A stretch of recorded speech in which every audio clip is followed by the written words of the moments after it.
Hey everyone, Ben Coomber Radio, welcome back.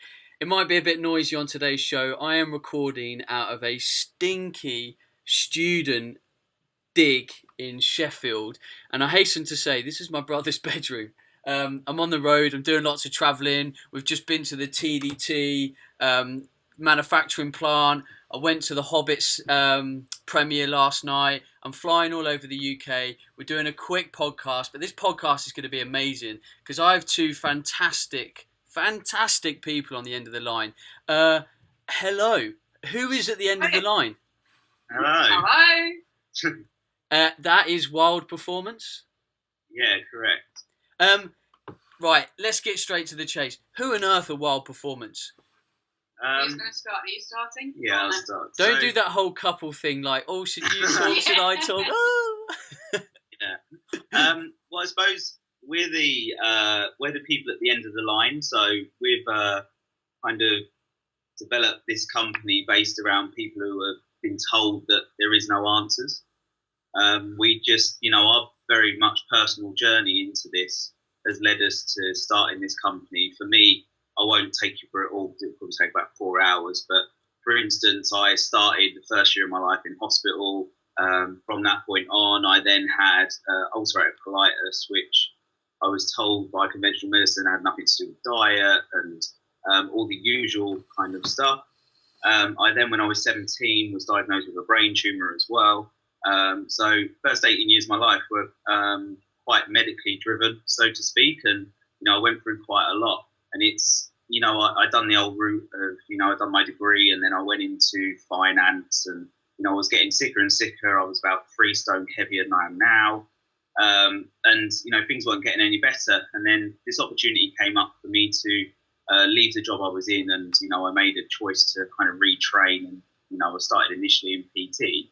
But I was always very nutritionally driven in a selfish point of view to try and look after myself. So that's when me and Martin met on that course. And, long story short, from that point of view, it took me about 6 months to get my colitis from medication-dependent and constant flare-ups into remission. And then that's where I've held it for the last 4.5 years. And we kind of help people who are on that similar journey, but we also deal a lot with other stuff. Just optimal health, really, is what we now deal with. Nice. Would the female side of Wilde Performance like to input her magical story here? The female side of our performance always downplays her story because I think that Cliff's story is so profound, and I've said it on several occasions over last week because we've been speaking to quite a few people about it. But mine was more in my head, but it did eventually come down to my gut not being healthy. But, for me, it was a couple of really bad depressive episodes when I had panic attacks, waking up through the, in the middle of the night, not knowing what's going on. And, the first one I thought was due to my past a few years ago. And then I decided to requalify when I was also told by the doctor to get on with it. You're probably drinking too much. And I just said to them, to be honest, I don't really have the energy to be going out drinking because I'm so fatigued, so depressed and so stressed that I don't know what's going on around me. But, after requesting all the different tests and refusing to stop searching for what was going on with me, the doctor pretty much said to me, stop questioning my medical expertise. So I decided that, there must be something different to it and something else that I can look for. And that was when I decided to requalify and make it on the PT course. That's where we got started. And then one of the tutors that we were under was actually a nutritional therapist. And the guy fixed me in pretty much a couple of months by changing my diet, telling me to do certain things that I wasn't aware of then. And a few years later, it came back. I didn't know what was going on again. I thought, I don't have anything in my life to be depressed about. The company's growing. And it was probably about a year ago.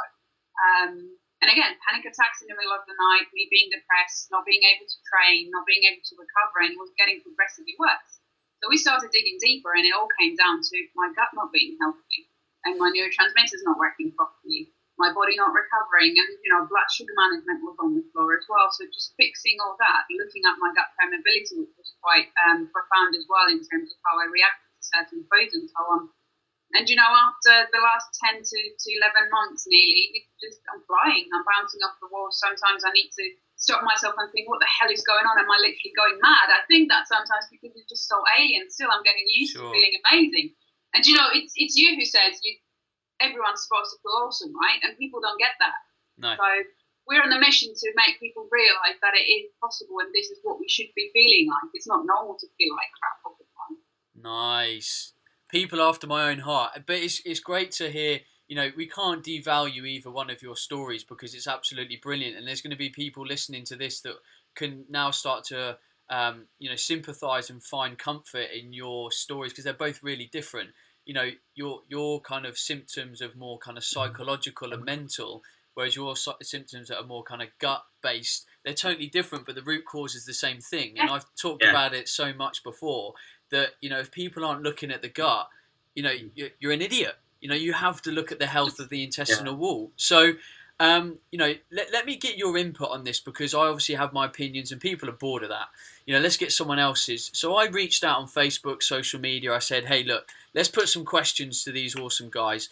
You know, so one of the key questions that was asked on Facebook, you know, ground root stuff. Thomas James, I think it's Martin or Hartin, says he's always been interested in gut health. He's obviously a coach. He says, the gut is kind of new to me as a practitioner. Where do I start with a client? I think the thing is with anything, like we've kind of been known as these kind of gut specialists of what we do now. But because I know, like yourself, we place so much emphasis on it, it's just the first system that we start working with when we take on a client. Because, you know, you can go, oh, look at their thyroid or look at all the different other things that are going on. But essentially, if you don't treat the gut, then, you know, it's the biggest contact to the outside world. So it's ridiculous in not considering it for people. So when we start with someone, we always start as simple as physically possible. So we would say to someone, look, you know, do you have any symptoms? If they have any symptoms, then we might look at an approach with them, like an elimination diet, for instance, so we can get a real good understanding of what their body is responding to or not responding to very well. But if someone, you know, what we always find is that the best way to go forward is learning what your body reacts well to and what it doesn't react well to. So for us, really, the first step is learning what foods work with your body and what don't. Sure. And you do that primarily through an elimination-based approach with your client. So you'd strip the diet back of everything that you know that is inflammatory and build it back up. Yeah, pretty much. The thing is, you can send them off for MRT tests where you can test 100 or 150 different foods and so on, but it is quite a big investment. So if someone can't do that, obviously the elimination diet will be a little bit cheaper and you still get a good idea and understanding of what works, what doesn't. And when you actually strip the diet back, and let the gut recover a little bit through the first few weeks and then start reintroducing the foods that they potentially might be reacting to, the body will tell you straight away. Sure. So if money allows, do you send someone for an MRT or some kind of test? What's that? Sorry, say that again. If money allows with a client, would you send someone for a test? We would. I think the thing is with it, to start with, it depends on who comes to us. Obviously, it's very individual. If someone is, you know, so far down the path and they've obviously tried what they feel is everything and something is just not responding, like they've done a very strict elimination. Like our elimination is different to a lot of people. Like a lot of people do an elimination, they'll just take wheat, dairy, gluten, soy out, which is, you know, the main offenders we know nowadays because of overconsumption and all these issues. But for instance, like with someone in our first week, we'll take generally them allergens away. But if they're still reacting after the second week, we might consider a vegetarian approach for a week. Okay. Not that we're pro-vegetarians anyway, but we do it for a very specific reason. Yeah. So what we would then do is say to them, look, you know, a lot of the time people react to the proteins in foods. Sure. So what we would then do is in that second week is we say, look, let's see how you go on by reducing a majority of your proteins out of the diet. And if they then stop reacting after the second week, then obviously we're going to start reintroducing them proteins one by one to see really what is causing that reaction. If, for instance, they then are still reacting, then yeah, we're going to refer them away to obviously get tested because there's something else going on there.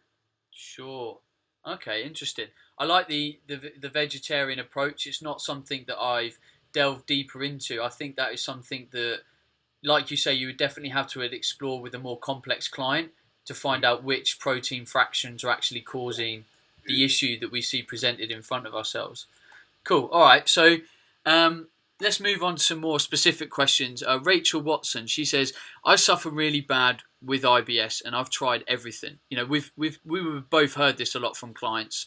I've tried medications like antispasmodics. I've tried peppermint oil, aloe vera supplements, eliminating foods to identified food intolerances, which I've identified to some degree as being onion and garlic. I stay away from inflammatory foods that contain gluten and dairy. I still struggle most days with terrible stomach cramps and nausea. I was diagnosed with IBS 10 years ago, but I haven't tried probiotics as yet. What if you're looking at this as a coach, what kind of recommendations could you look at someone in this situation? It's something that is quite prevalent at the moment, where people are, you know, I'm not saying she hasn't tried everything, so to speak, 'cause it sounds like obviously she's tried quite a few different things. But if someone came to us, we'd put them through the very strict elimination to start with, to see if it makes any difference with someone like that. Sure. And then from that point of view, depending on what the symptomology is from that point onwards, is then will dictate what we would do with that person, so to speak. Because for someone who's doing all what she sounds like she's doing and still having symptomology, there could be other stuff going on there. There could be parasitic infections. There could be, you know, other things that are going on that, you know, it may require a decent quality stool test to show them things, you know. Sure. And that's, you know, it's always, you know what it's like. It always comes down to it depends until you can get the person in front of you and see exactly what they've done. Because when people say, oh, I've eliminated foods, you know, there are certain foods that have cross reactions. So, like, you know, you may have removed wheat from your diet, but people might react to quinoa, or they might react to milk proteins or something like that. And it's like a cross reaction process. So it really depends on how far they've gone down that route for someone. So this lady said she hasn't tried probiotics yet. Surely this is something that, with the protocol that you might layer in, surely it's something to try, probiotics, with the data that we have in the research literature. Something different first. I think what's the most important thing that Cliff hasn't mentioned is that IBS is triggered by stress. Sure. And it's quite often linked to stress. And the most important and profound thing that we always relate to our client and speak to them about is the fact that when you stress, and when you're in the sympathetic nervous system, where you're meant to be, you know, the fight or flight response, your blood will be diverted away from your gut and your digestive tract. So and women, don't take it the wrong way, ladies, but we just stress the shit all the time, aren't we? It's just the name. Yeah. Right? It's true. Yep. So if we're constantly stressed, your blood is going to be moved away from your gut, so it's not going to be focusing on digesting. Digestion becomes secondary. So, you know, looking at stress, apart from obviously eliminating foods and figuring out intolerances and sensitivities and so on, that's really important. But looking at stress is crucial in terms of IBS management. Yeah, and also just one thing to add on, because you were saying about the probiotics and whether they're worth a try. We generally put probiotics in last with people. The reason we do that, and we'll always explain it, is because we find that probiotics do help people. Absolutely. We're not saying they don't. They are very beneficial, and they've definitely helped me and Martha. But at the right stage, like for someone who's got so many symptoms and that going on at the moment, the chances are there's some underlying deficiencies that might be going on in the body. So they might have HCl deficiencies, they might have enzyme deficiencies, they might have parasite infections or a yeast candida issue. And by putting probiotics in, what can happen sometimes is that we can mask these symptoms. So they go on like a cycle of these probiotics for, you know, 30 to 90 days or whatever they're going to follow by their practitioner, and then they come off them, and then within a month or two, once, you know, if they haven't addressed these issues, then symptoms start to come back, and we've seen that with quite a lot of people. So what we initially do is, I don't know if you do it yourself, Ben, is we look at kind of like the 4R protocol with people. So like we would use remove first, which is kind of eliminating any foods, etc., that are detrimental or bacteria infections. Then we'll look at replace. So we'd look at replacing potential things like enzymes and HCl for someone. And then we would look at repair stage as well. So repairing the linings using fructooligosaccharides potentially, or, you know, other fuels for the intestines. Sure. And then we would look at re-inoculate. It's not to say that we don't put prebiotics in until right at the end. It's almost like a staircase. They overlap each other. Yeah. But we generally want to kind of do all the steps as much first to get the person feeling better already before we then start re-inoculating the gut. Okay, awesome. Nice. A couple of people asked this. Duncan Cooper, Mark Balaban, and someone else, can't pronounce his name, so I'm not going to try. I'll look like a tit. They say, what's the link between the gut and the skin? Is there? Of course, absolutely. Why? Right, let's talk about poo, shall we? Yeah, That's our favourite subject. Let's Poo do. talk. Usually, the thing is that when someone's struggling with skin in terms of dry skin, flaky skin, eczema and things like that, we usually look at fat absorption. So whether their gallbladder and liver are functioning properly in terms of releasing bile into the intestine, because we need to emulsify fats first before we can actually break them down. Mm-hmm. So if someone's not absorbing fats very well, or their bile is not being produced not enough, or the consistency of it isn't that great, that could definitely affect the absorption of fat. Therefore, skin can suffer in terms of flakiness, dryness, and so on. If it comes to breakouts and spots, usually we look at the transit time, so mouth to bowel time. Okay, usually for 12 to 16 hours. It doesn't, if someone's going every 11 hours, we're not going to tell them you're not absorbing nutrients, or if someone's going every 18 hours, we're not going to tell them you're reabsorbing stuff. But if it goes on for days, like we've spoken to several, mainly ladies, that just don't go. They would go once every 10 days, once every week. And I used to be there as well. I used to do that. Well, not do it, actually. If the waste that's meant to be excreted sits in your colon for too long, you're just reabsorbing stuff.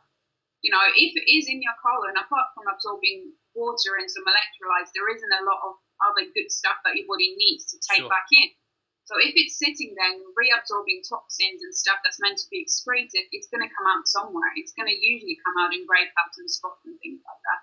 Yeah, because we've got to think as well with people like, we have our own detoxification system. You hear about all these ridiculous detoxes and things like that nowadays and things.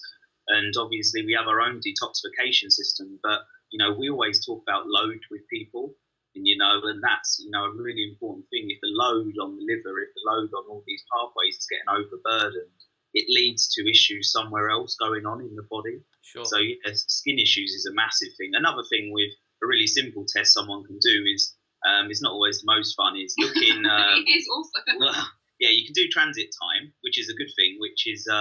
So check your transit time. So just eat like a cup of beetroots in the morning before anything else. Mm-hmm. And beetroot obviously has the ability to keep most of its colour throughout the whole digestive process. Mm-hmm. So you just kind of have to look in the bottom of the toilet to see when obviously we get that colour change. And that will give you an idea of transit time. It's a really, really simple test that someone can do at home today or tomorrow or whatever. Nice. It tells us quite a lot very quickly about what's going on in the body. So like Mark said, if you've got a really, really quick transit time, then the chance of you absorbing nutrients is much, much less. But if you've got a very, very slow transit time, the chance of reabsorbing, potential toxins, hormones from your large intestine is also quite high. So yeah, that's something to look at. So apart from reabsorption of toxins in the colon, surely we need to look at the actual toxic load coming in just through the gut and the permeability of the gut. So if you have a permeable gut wall, the toxins are going to come through that skin pathway as well, right? So it's kind of a double-edged sword. Yeah, absolutely. Yeah, gut permeability is something that's massively missed for a lot of people these days. And obviously, I think you suffered with this before, and I definitely suffered with this, with having a really, really permeable gut and undigested foods leaking into the body, causing these autoimmune responses in people. And that's something that is really, really prevalent nowadays. The thing is that we eat in a rush now. We eat a lot more processed foods than we did years and years and years ago, and we're finding that the gut lining is really quite fragile. If you look at the villi, the microvilli, the brush borders that line the small intestine, they can be battered and bruised really quite easily. The good news is that they can grow back quite quickly under the right environment. But if we keep putting foods in our body that keep causing inflammation in these pathways, then like you say, the tight junctions are going to become broken, and we're going to allow this kind of gut permeability to happen, and that's another source of obviously inflammation and load that you were just talking about. Nice. Okay. So, David Graham asks, colitis and Crohn's disease patients receive basic nutrition advice in hospitals. What nutritional advice do you tend to give to those type of sufferers? I think Cliff is the man to talk about that, isn't he? Yeah, so obviously I had ulcerative colitis, and they told you to eat white bread because it's easily digested, didn't they? Yeah, pretty much. Nice. Cheers, guys. Awesome, nutrient dense food. So yeah, you know, it's crazy really, because we get so many people who come to us. You know, not to name any names, we had a girl come to us and she had been to the top gastroenterologist in the country. And they had said to her, look, you know, to be honest, by the time food gets to the colon, where ulcerative colitis usually stems from with people, then, you know, it's pretty much broken down. So the chance of it causing any issues is not really a problem. And, you know, there's us on Skype with our face in our hands going, right, okay, what do we start with here? So just to give you a very basic thing, what we will find with people who have colitis and these autoimmune issues is that they will have this permeability going on. So they will be reacting to foods. People always think we're kind of dairy fiends or gluten or wheat fiends, but we're not. You know, for the right person in the right environment, when they tolerate them things, it's great. But we find a lot of people with colitis and Crohn, because of their permeability issues that are going on and how the junctions have been broken, etc., that wheat and dairy, gluten, often soy as well, causes massive, massive issues. So their first point would be to try and reduce the allergens in their diet via elimination diet to get to know their own body. Sure. But even more simple than that is eat more real food. Just simple, single ingredient food that nourishes your body. You know, food that has nutrients in it. Because a lot of the people nowadays with this really systemic kind of inflammation are just, when you actually look at what they're consuming, there's so much in their diet, this is almost anti-nutrients and not helping their body, that just start really simple and start with nutrient-dense food. You know, you don't drive past a field and it's got trees of pasta in it and stuff like this. So, like, think of more natural foods and more nutrient-dense food. It's not to say that people can't eat it, but, you know, with someone with colitis and Crohn's, they're so far down the pathway that they need to have this period of restriction to start with to even begin to heal. Sure. To stop the, you know, for someone like that, when they come to us, if they've got autoimmunity, the first thing we're going to look at is obviously taking the things that are allergens away from them, but also balancing the immune system. Mm-hmm. Because with someone like colitis and Crohn's, they're going to be sitting very prevalently on one side of their immune system.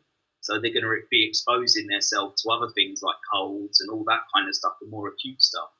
And that's something that needs to be looked at as a little bit more kind of geeky and technical. But initially, they just need to eat real food and take the processed crap out. Sure.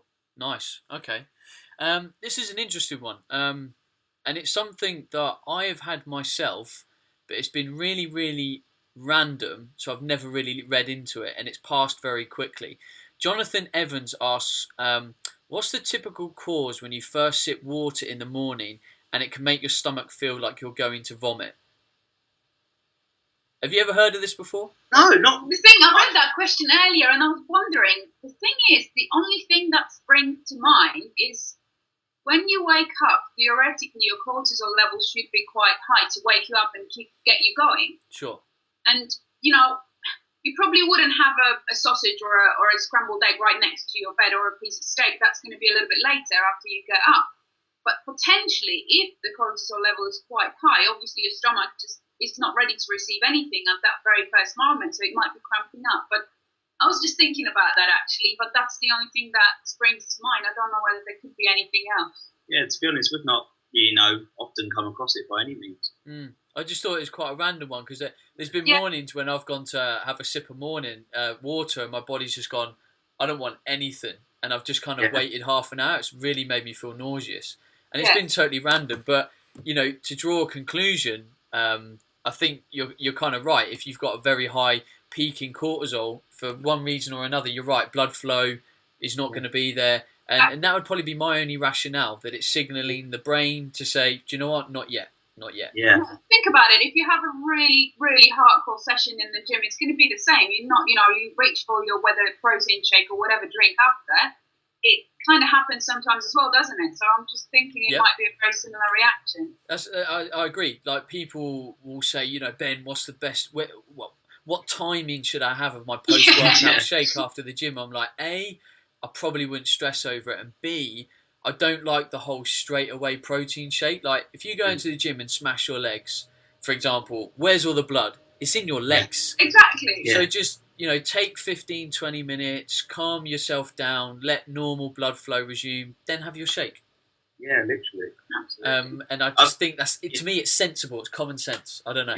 Just think how often people say when you get a client that doesn't really eat breakfast, and they say, "Oh, I can't eat in the morning; it makes me feel sick." So there might be a connection. So there's a connection there with stress.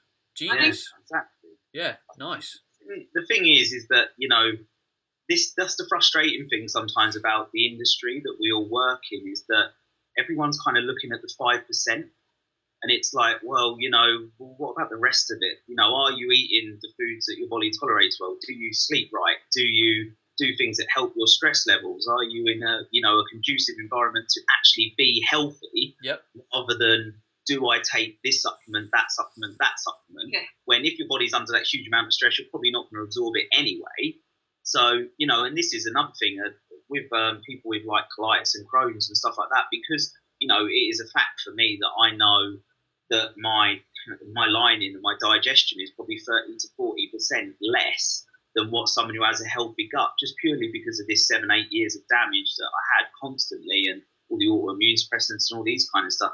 So, like, for instance, for me, one of the key things to start healing properly with supplements was to start using sublingual supplements, because obviously we can change the way that the body starts receiving stuff, rather than, you know, someone going out and spending, you know, 50, 60, 70, £100, whatever it is, on supplements, and that their body hasn't actually got the ability to break it down and absorb it. Because, you know, people are like, well, you are what you eat. And we're like, well, no, not really. You are what you eat, digest, absorb, and don't excrete.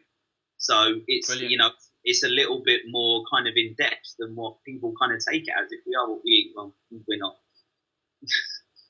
Nice. I had a thought process that I was going to share and I've forgotten. My seminar. Sorry, you know, you've been to one of my seminars, and you know, right at the beginning of my seminar, I say, right, we're going to build the health tree, and if you're sitting here thinking you're going to get information from me about the supplements you should be using and your carb timing and all the rest of it, you are not allowed to absorb that information till you. And I call it earning the right. I'm like, for me, you've got to earn the right to get the 5 and 10% that might make a small amount of difference. Because if you're missing the 80%, if you're eating foods that are reacting with you, if you're not fixing your gut, if you're not de-stressed, if you're not sleeping properly, all the rest is literally bullshit. It just really doesn't matter. So I agree 100%. Well, I think, you know, there's always that thing where people, you know, it's like we get so many clients that come to us who have, you know, have been with coaches before, and that coach has just said it's about calories in, calories out, and exercise. And it's like, well, you know, you don't have a person sitting on the toilet 20 odd times a day, or sleeping 2 hours, or doing a 70-hour work week, and all these different things are in play. If it was that simple, then surely, you know, all these weight loss groups and all these things would have it nailed by now, you know, and there's millions of people in these groups, and yet the obesity epidemic, chronic disease rates, and all these things are going up. They're not getting better, you know, and that's a big issue. Yeah, well, for years I've been saying it's not all about calories, and I have arguments with people every day that it's a calorie equation. I'm like, you're an idiot. Like, I don't get me wrong, I understand that the caloric equation is important, but the human body is a complex and biodynamic organism which, you know, innovates on multiple levels, and we potentially need to address a weakness in one of those levels to, you know, optimize the rest of that biology, and to negate that and just say, well, fat loss or muscle gain is an equation. I think that is only strictly true in a metabolically sound individual, you know, an individual that works. And, you know, the thing you point out there, Ben, is so important, is that, you know, how many people actually are at that point nowadays? Oh, well, everyone's broken, let's be honest. It is. If everyone's not, you know, no one would be struggling if it was that simple. Because you could all go and buy Weight Watchers lasagna and eat 1,500 calorie diet and lose weight. You could, couldn't you? But people aren't able to do it. And this is it. We get the clients who have been told they can't. Like, we have people who have tried everything for 20 years and said, oh, we can't lose weight or can't do this. And we held a recent seminar, and this lady, for instance, she's 3 stone lighter now. And, with all these different diets that she tried, no one looked at the quality of the food she was putting in. No one looked at the health of the digestive system, how her blood glucose management was being handled, how her adrenal system was working, how her liver was functioning, and all these different things. It's heartbreaking because she came to us and said, I don't expect anything. What do you do? And you think, she'd lost hope. All you can ask for is just trust. Yeah. And patience, really. Yeah. There was just one thing. There was a question that we love answering. I saw it on the Facebook group, if you don't mind us answering it. Go for it. I just saw it, and it was one about acid reflux, and someone was saying, oh, they've tried all these different things with acid reflux, but they still can't sort it out. One thing we really stress with people who have acid reflux is that it is not always a case of high stomach acid. It is actually very rarely a case of high stomach acid. Sure. You can still have acid reflux even if you have low stomach acid, because when you're putting food into your stomach, obviously it goes via the esophagus, and you've got a little sphincter there, your esophageal sphincter, that it has to pass. It's like a little flap of skin to go into the stomach. And then obviously the stomach's job is to then churn, to obviously churn the food to have more access to the food. So if that little flap of skin is not working properly, then you can have low stomach acid, but when that still churns, you can still get symptoms of stomach acid issues like reflux, indigestion, and things like that.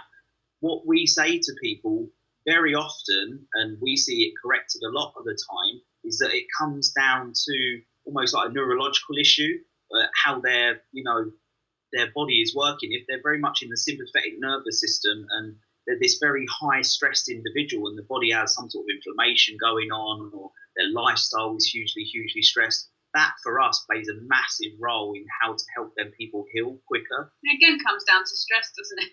Yeah. Unfortunately. Definitely. Okay, my last question is probably a quick one. Who knows? It's from Craig Treby. He says, is there something someone without a colon should consider supplementing with? I don't.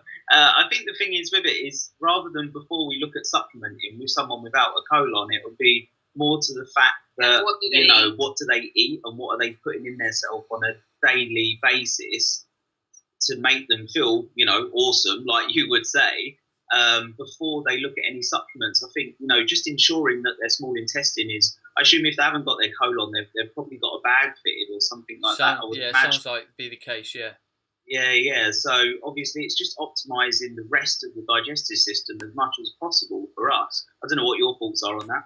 Well, I would totally agree. Absolutely, 100%. Let's assume that everything diet-wise is being taken care of. Should we be looking, if the colon's been removed, is there kind of a deficiency that we say, do you know what? It's the same with if the gallbladder's been removed, we might supplement with ox bile, for example, to aid the digestion. Is there something we should be looking at if the colon has been removed?